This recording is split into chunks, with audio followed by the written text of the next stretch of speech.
Oke, silakan. Kapanpun kalian siap. Oke, langsung mulai aja ya, Pak. Boleh boleh. Ini kelihatan saya? Kelihatan. Oke. Bismillahirrahmanirrahim. Assalamualaikum warahmatullahi wabarakatuh. Selamat siang, Pak Zila dan teman-teman. Perkenalkan kami dari FG6 yang beranggotakan Optimax, Alauddin, Henry, izin mempresentasikan hasil kerja kelompok kami mengenai topik Pancasila sebagai dasar nilai pengembangan ilmu di Indonesia. Nah, selanjutnya akan dipresentasikan oleh Saudara Alauddin. Terima kasih, Saudara Intan. Yang pertama ada konsep Pancasila sebagai dasar nilai pengembangan ilmu. Yaitu setiap iptek yang dikembangkan di Indonesia haruslah tidak bertentangan dengan nilai-nilai yang terkandung dalam Pancasila. Harus merupakan faktor internal dalam pengembangannya, karena nilai-nilai dalam Pancasila berperan sebagai nilai normatif bagi perkembangan iptek di Indonesia.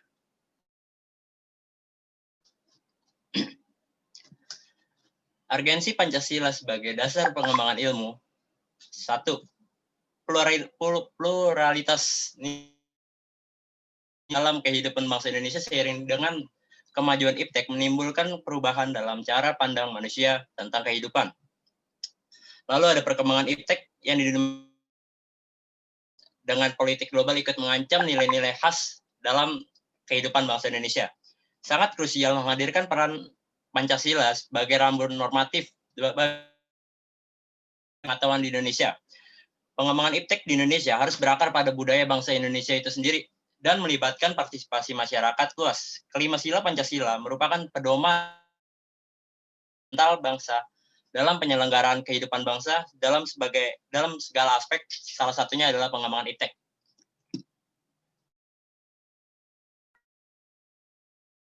Intan. Oke. Selanjutnya saya akan melanjutkan pemaparan yang sebelumnya sudah dijelaskan oleh Saudara Alauddin. Saya akan menjelaskan dasar pengembangan ilmu pengetahuan. Yang pertama, setiap iptek yang dikembangkan di Indonesia haruslah tidak bertentangan dengan nilai-nilai yang terkandung dalam Pancasila.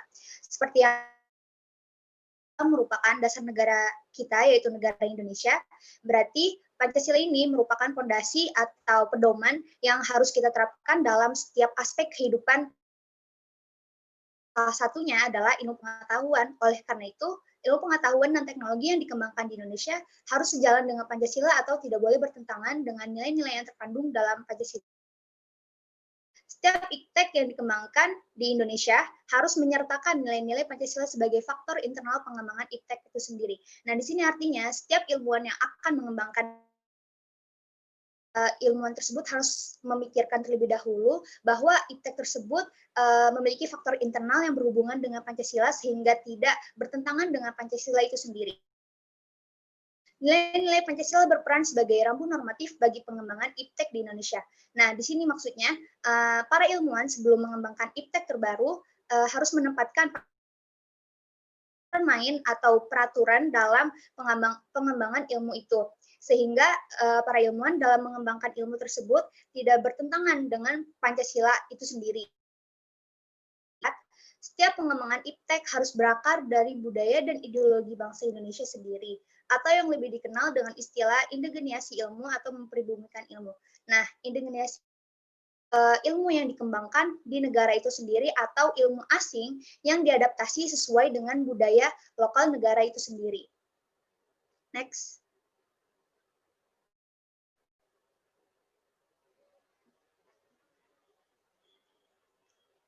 Faras.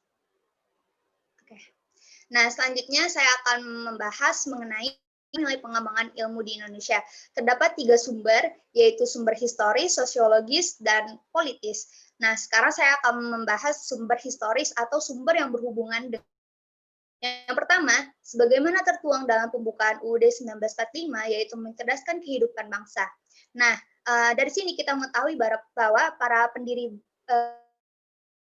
mengamanatkan kepada kita sebagai generasi penerusnya untuk mensejahterakan rakyat melalui pertumbuhan ekonomi dan juga melalui ilmu pengetahuan. Tetapi terlepas dari nilai-nilai yang terkandung dalam Pancasila yang mencakup seperti nilai spiritualitas, kemanusiaan, solidaritas, dan keadilan. Nah, yang kedua, ilmu pengetahuan sebagai asas dan pendirian hidup. Seperti yang kita tahu, manusia selalu menempatkan ilmu pengetahuan sebagai asas dan pendirian hidup. Tersebut harus diadaptasi dengan Pancasila sehingga asas dan pendirian hidup manusia tersebut sesuai dengan Pancasila. Nah, yang ketiga, Pancasila adalah gagasan vital yang berasal kita ketahui bahwa Pancasila ini merupakan ciptaan dari para pendiri negara kita, berarti asli dari negara kita. Selanjutnya. Nah, kita lanjut ke sumber yang kedua, yaitu sumber sosiologis. Nah, sumber sosiologis ini berhubungan dengan kehidupan sosial atau seperti yang kita tahu bahwa masyarakat Indonesia merupakan masyarakat yang agamis, yang sangat memperhatikan nilai-nilai ketuhanan dan kemanusiaan. Sehingga bila terdapat iptek yang tidak sejalan dengan maka biasanya akan terjadi penolakan terhadap iptek tersebut. Nah, terus yang ketiga, sumber politis atau sumber yang berhubungan dengan berbagai kebijakan yang dilakukan. Contohnya terdapat pada masa Orde Lama, terdapat sebuah dokumen yang berisi tentang pentingnya ilmu pengetahuan sebagai dasar nilai. Dokumen tersebut juga pernah dipidatokan oleh presiden pertama kita, yaitu Presiden Soekarno. Selanjutnya akan dilanjutkan oleh Saudari Optimax. Terima kasih, Saudari Intan. Selanjutnya, saya Optimas Ciptain Tias akan menjelaskan mengenai membangun argumen tentang dinamika dan tantangan Pancasila sebagai dasar nilai pengembangan ilmu. Yang pertama, ada argumen tentang dinamika Pancasila sebagai dasar pengembangan ilmu. Pancasila sebagai pengembangan ilmu belum dibicarakan secara eksplisit oleh para penyelenggara negara. Tetapi sejak Orde Lama sampai era reformasi, kajian tentang Pancasila sebagai dasar nilai pengembangan ilmu mendapat perhatian yang lebih khusus dan eksplisit oleh kaum intelektual di beberapa perguruan tinggi. Dari Orde Lama sampai era reformasi ini, kajian Pancasila sudah mulai dicanangkan untuk sebagai pengembangan ilmu. Lalu yang kedua, next. Ada argumen tentang tantangan Pancasila sebagai dasar pengembangan ilmu. Yang pertama, tantangannya ada kapitalisme yang menguasai perekonomian dunia, termasuk Indonesia. Akibatnya, ruang bagi penerapan nilai-nilai Pancasila sebagai dasar pengembangan ilmu menjadi terbatas.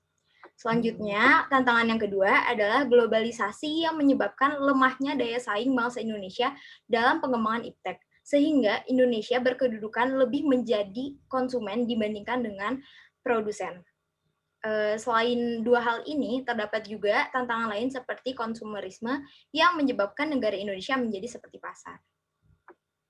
Selanjutnya, next.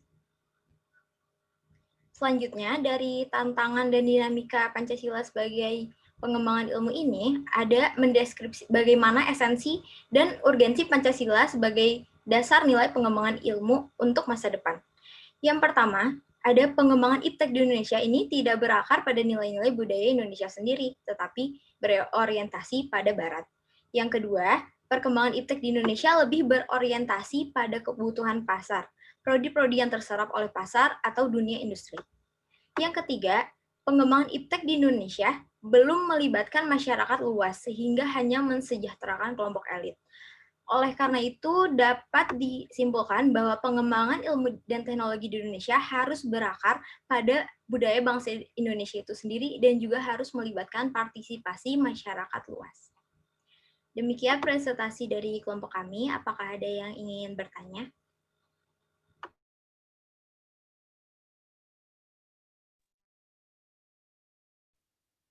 Halo?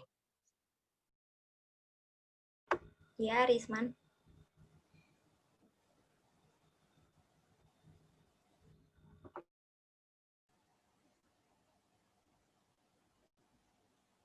Halo, halo.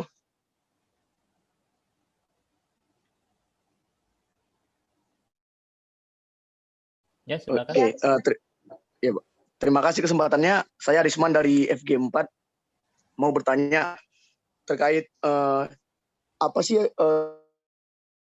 implementasi Pancasila sebagai dasar pengembangan ilmu. Demikian pertanyaan dari saya.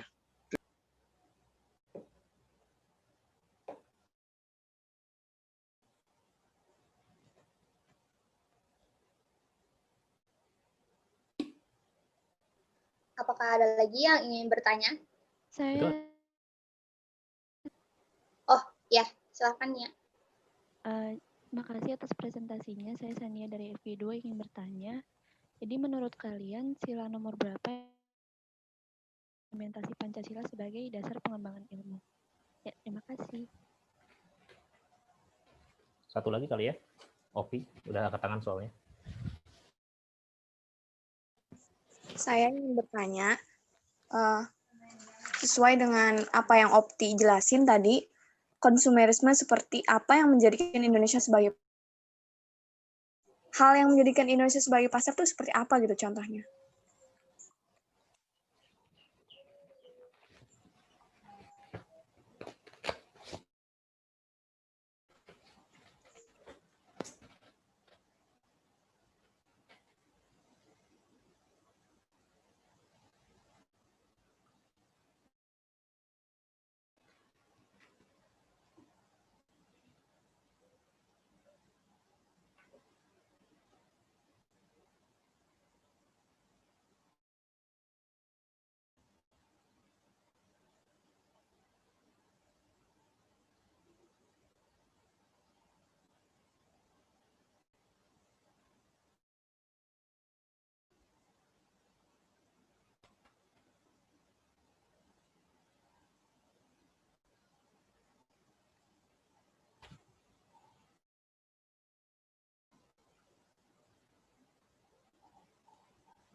Selamat siang semuanya. Jadi saya akan menjawab pertanyaan Arisman dari FG4. Sebelumnya saya berterima kasih telah mengajukan pertanyaan apa positif Pancasila sebagai dasar pengembangan ilmu. Jadi jawaban kami adalah dasar Pancasila perlu diterapkan dalam pengembangan ilmu karena balik lagi seperti yang dijelaskan dari urgensi dan tantangan yang dihadapi, pengembangan ilmu Indonesia harus didasari dari nilai-nilai budaya dan Indonesia sendiri.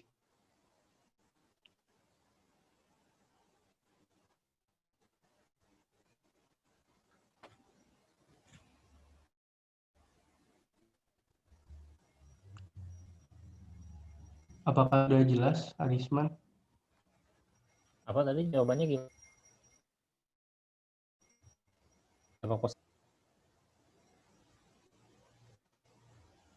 Jadi dampak positifnya itu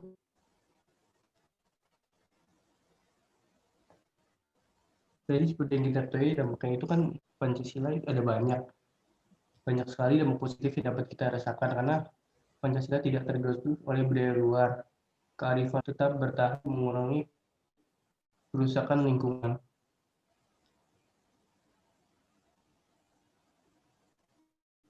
Kaitannya kearifan dengan Pancasila apa? Sebagai dasar pengembangan ilmu ya? Apa hubungannya dengan kearifan lokal? Pancasila sebagai dasar pengembangan ilmu. Mungkin saya bisa bantu menjawab ya, Pak. Silakan. Jadi kearifan lokal sendiri itu kan dia juga melekat dengan Pancasila ya Pak. Jadi dengan menjadikan Pancasila sebagai dasar nilai pengembangan ilmu, kearifan lokal akan tetap bertahan Pak. Seperti itu.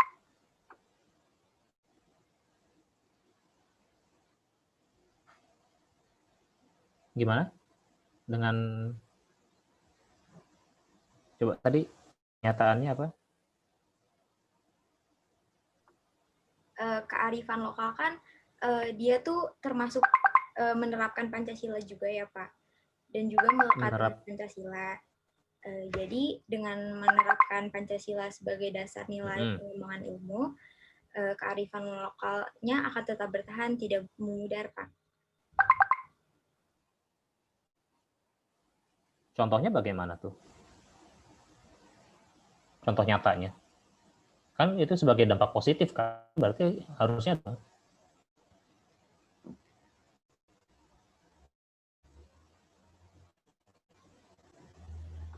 Mungkin kalau kita kembali ke Pancasila sebagai ilmu. Contohnya mungkin Pak, seperti misalnya ada putus-putus tuh.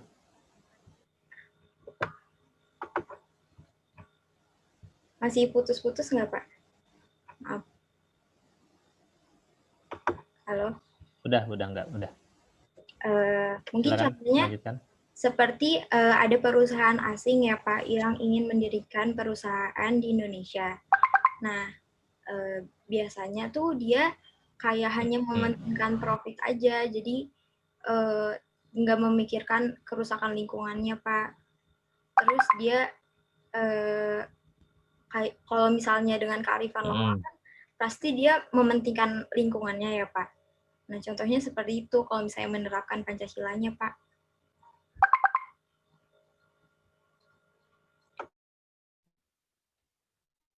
Kaitannya dengan pengembangan ilmu apa tuh? Itu kan kaitannya dengan kesejahteraan.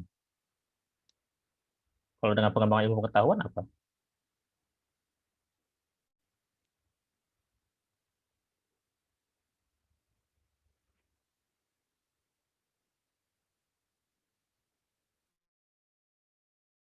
Atau bagaimana dengan pembukaan lahan ladang di Kalimantan yang dilakukan oleh warga lokal karena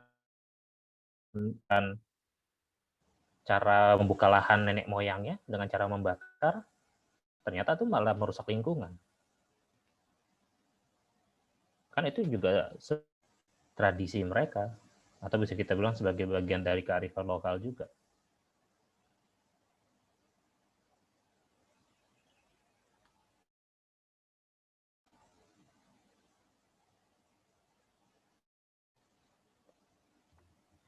Mungkin saya bisa bantu menjawab lagi ya Pak. Jadi dengan menerapkannya Pancasila sebagai nilai sebagai dasar pengembangan ilmu, jadi masyarakat luas menjadi tahu bagaimana pentingnya melestarikan budaya dan kearifan lokal bangsa Pak. Jadi kita nggak semena-mena secara tidak langsung dijajah sama bangsa lain gitu Pak.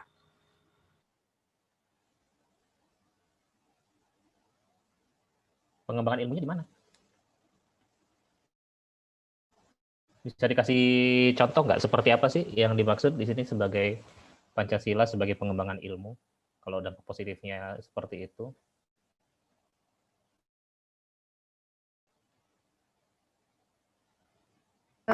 Saya mungkin kalau Pancasila sebagai sistem bagian dari sistem budaya itu masih nyambung. Bagaimana keterkaitannya dengan Pancasila sebagai dasar pengembangan ilmu? Silakan. Mungkin kayak gini ya Pak. Pancasila sebagai dasar nilai pengembangan itu contohnya tuh jadi pasti setiap ilmu yang kita pelajarin itu pasti akan melibatkan Pancasila di dalamnya Pak. Kayak misalnya berlaku adil, musyawarah mufakat, saling menghormati dan menghargai, menjunjung nilai persatuan, seperti itu Pak.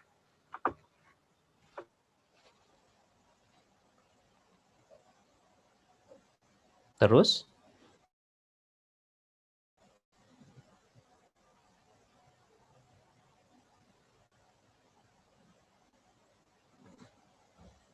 Pengembangan ilmunya di mana? Itu kan lebih ke nilai-nilai Pancasilanya kan?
Saya izin menjawab nih, Pak. Ada Jadi dari ML ini ya. setiap pengembangan ilmu harus berdasarkan pada Pancasila supaya bisa digunakan secara positif, Pak. Bukan. Oke. Nah, dampak positifnya misalnya bagaimana tuh? Dampak positifnya itu seperti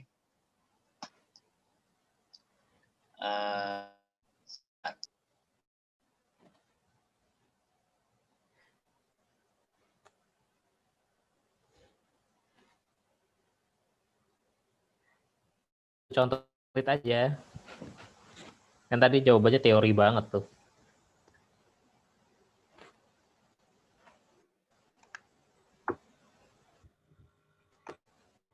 Mungkin contoh dampak positifnya, Pak, misalnya kalau negara lain itu kayak masih menggunakan senjata biologis untuk senjata perang. Nah, dengan melibatkannya Pancasila sebagai dasar nilai pengembangan ilmu, maka kita lebih menjunjung tinggi nilai Pancasila, Pak. Negara mana pakai senjata biologis? Kalau ada negara biologis itu udah melanggar konvensi Jenewa. Nggak usah ada Pancasila. Itu udah melanggar konvensi Jenewa. Makanya Irak diserang, itu kan isunya karena Irak punya senjata biologis dan itu melanggar konvensi Jenewa, sehingga itu sebagai alasan untuk mesahkan serangan Amerika Serikat ke Irak dan didukung oleh NATO. Karena memiliki senjata biologis itu dianggap sebagai kejahatan kemanusiaan. Sehingga kan logis kenapa Irak diserang. Walaupun ternyata akhirnya nggak ditemukan senjata biologisnya. Tanpa ada alasan itu mungkin nggak akan terjadi perang Irak. Amerika Serikat tidak bisa melegitimasi serangannya ke Irak.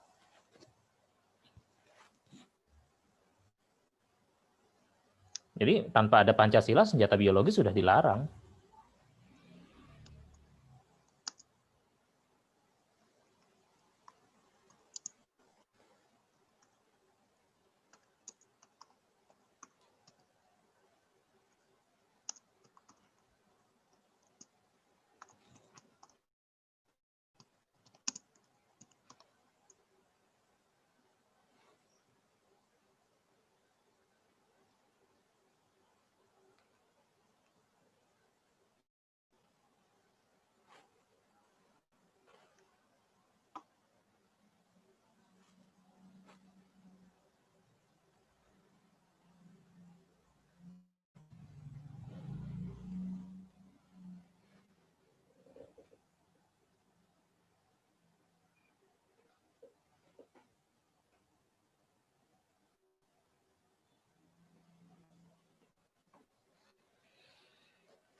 Yuk, contohnya nggak usah jauh-jauh lah, yang di negara kita aja seperti apa sih.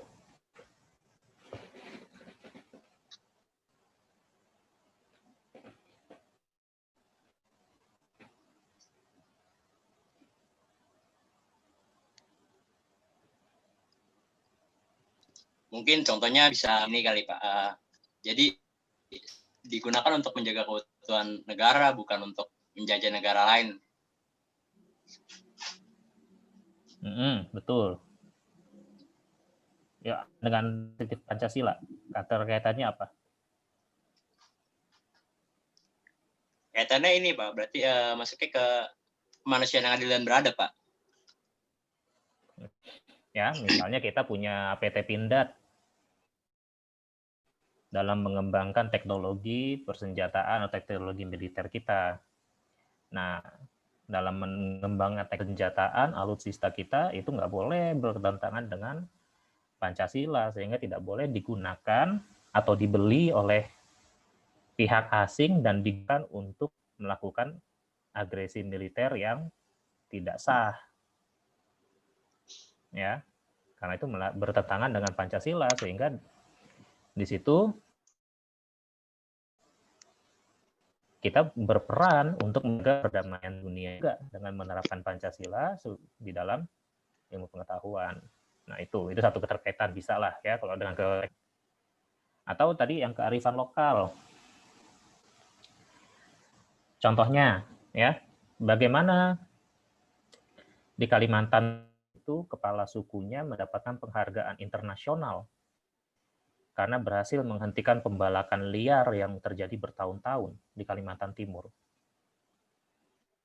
Suku Dayak di sana. Apa yang terjadi? Mengubah tradisi. Ya. Dalam Pancasila itu prinsip musyawarah mufakat, kerakyatan. Sila keempat. Nah, tadi kan saya bilang salah satu yang menyebabkan pembakaran hutan itu diantaranya masyarakat tradisional yang belum tahu bahayanya membakar hutan dalam membuka lahan, atau bahkan seringkali sama pemodal yang mau bikin lahan sawit, ya mereka disuruh supaya pemilik usaha ini berlindung bahwa oh ini bukan kami, itu masyarakat yang melakukan. Itu kan seringkali terjadi.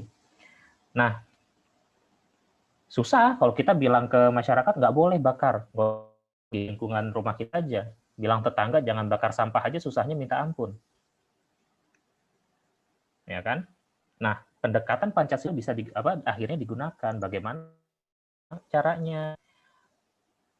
Organisasi-organisasi lingkungan bekerja sama dengan kepala suku di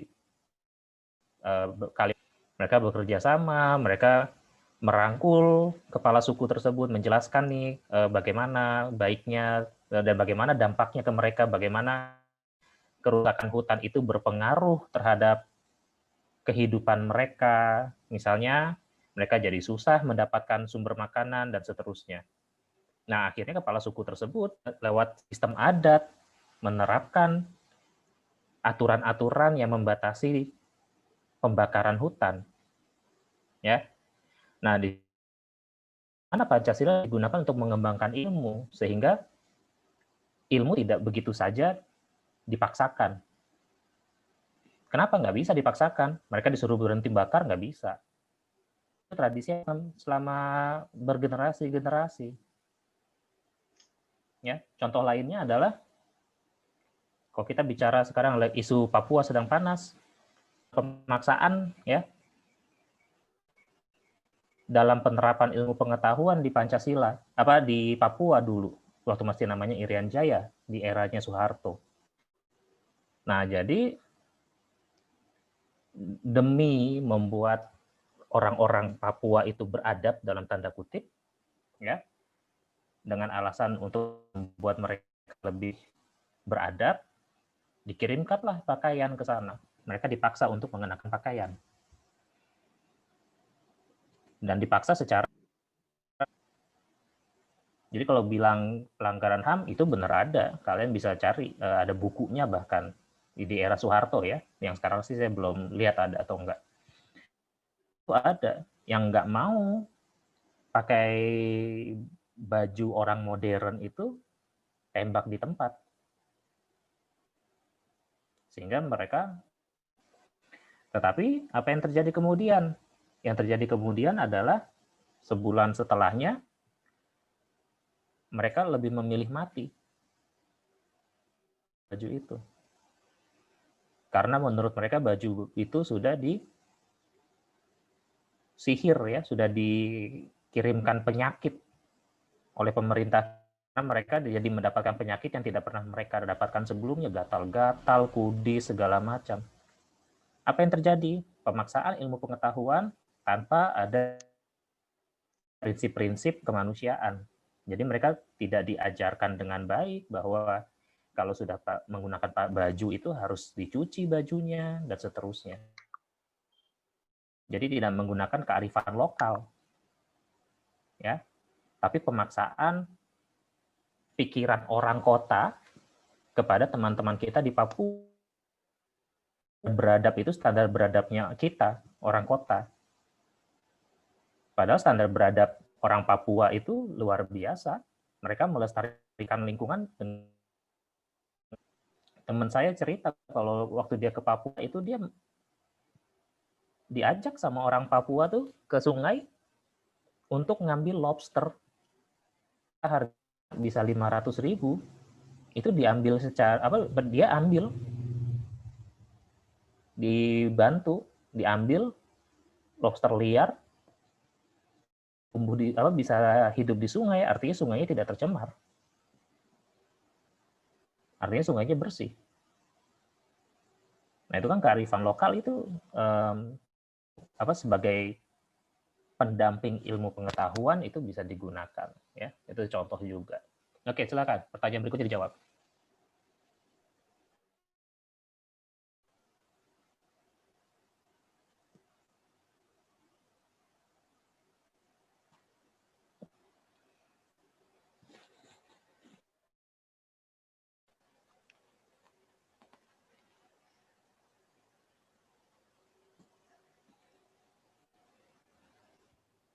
Oke, saya akan menjawab pertanyaan. Sila nomor berapa yang harus diimplementasikan dalam Pancasila sebagai dasar pengembangan ilmu? Nah, pada dasarnya setiap sila dalam Pancasila itu perlu ilmu. Kenapa? Karena seperti yang kita tahu semua sila itu sangat penting. Nah, karena balik lagi seperti yang dijelaskan pada urgensi dan tantangan yang dihadapi, Indonesia itu harus didasari dari nilai-nilai dan budaya Indonesia sendiri. Jadi kita harus berpegang teguh pada Pancasila tersebut. Oke, jadi semuanya ya. Satu lagi. Iya. Pertanyaan Opi mengenai konsumerisme ya, Pak? Iya.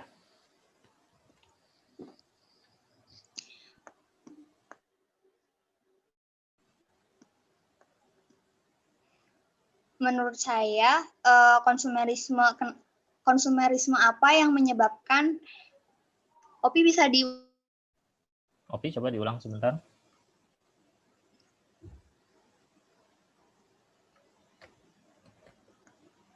Pertanyaannya tadi menjadikan Indonesia sebagai pasar. Kalau menurut kelompok kami mungkin seperti yang kita tahu lebih suka belanja atau lebih banyak beli, jadi oleh karena itu negara lain tuh pasar barang-barangnya di Indonesia gitu, karena daya tarik untuk belanjanya sangat kuat. Mungkin seperti itu. Saya juga ingin menambahkan jawaban dari Saudari Intan. Jadi seperti pasar itu, jadi kedudukan Indonesia ini lebih cenderung menjadi konsumen dibandingkan dengan menjadi produsen.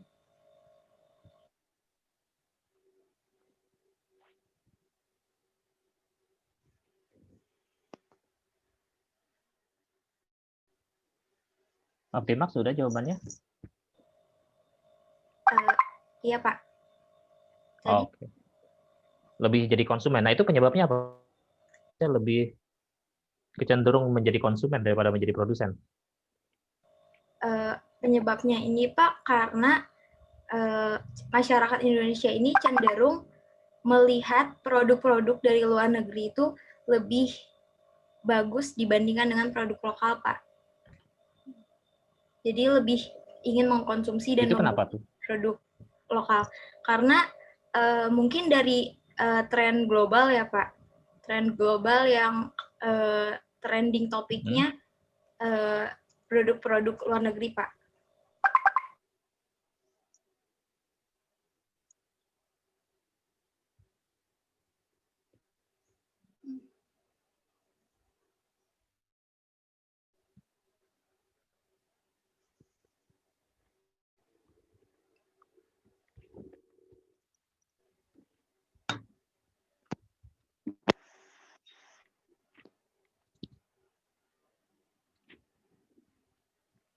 Nah, Optimax koneksinya naik turun nih.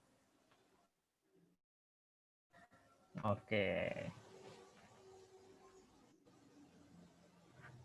Ya, intinya memang seperti itu ya, bahwa tanpa ada konsumerisme pun permasalahannya adalah Indonesia adalah pasar yang sangat besar.